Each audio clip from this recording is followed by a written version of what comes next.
display timeline historis sejarahnya Batam. Jadi ini sudah hari ketiga. Kita kemarin mulai dari periodenya Ibnu Stowa, kita sudah pasang, tinggal satu lagi ini karena harus di lem, jadi harus pakai lem dan memakan waktu. Nah, ini endingnya priorisasi Bapak Ibnu Stowa, lalu masuklah pada display untuk masa B.J. Habibie.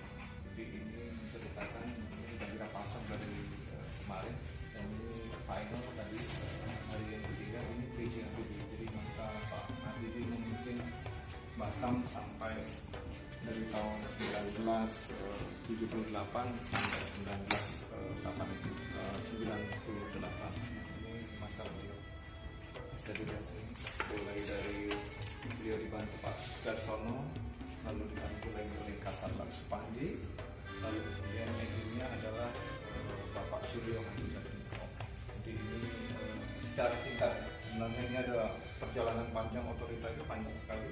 Cuman karena space kita terbatas untuk museum ini, jadi kita sampai kepada periode yang saya singkat-singkat, sehingga untuk periode otorita terakhir sekali adalah ketika Pak Habibie menjadi Presiden Republik Indonesia, lalu beliau diteruskan oleh ini yang bantu terakhir beliau Bapak Suryo Hadi Jatmiko, ini sebagai Kasatlantas yang terakhir sekali. Setelah ini BB Batam tidak lagi mempunyai Kasatlantas, tetapi deputi atau asisten-asisten.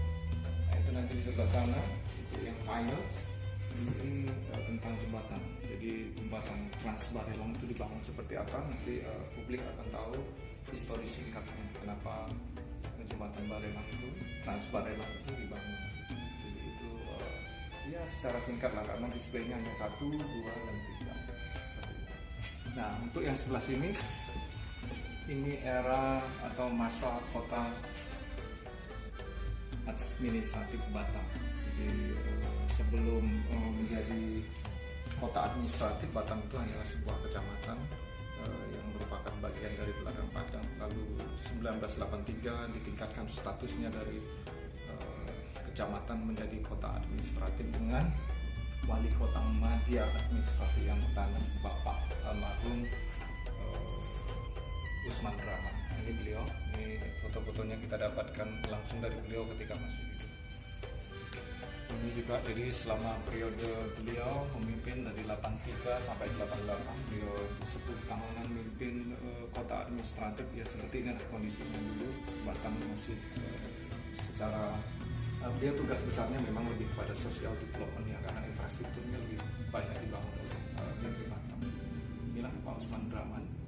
Jadi ini periode beliau. Lalu setelah itu di tahun 1989 mulailah Pak Usman Rahman turun, lalu diteruskan estafet kepemimpinan pemerintah kota administratif Batam oleh Pak Hera Ajis. Nah ini Pak Hera Ajis ketika itu dilantik menjadi wali kota Madya yang kedua di gedung Serah Terima. Nah ini momen bagus. Nah, foto-foto ini saya kumpulkan dari Pak Hera Ajis juga ketika beliau masih hidup. Saya ambil albumnya satu-satu, saya pilih foto-foto terbaik termasuk dari itu periode dulu. Nah setelah itu nanti sebenarnya masuklah kepada era yang disebut era pemerintah kota Batam atau era otonomi. Nah diteruskan oleh penerusnya namanya Pak Najib Susilo. Beliau lah yang meneruskan kepemimpinan setelah era otonomi daerah di tahun 1990.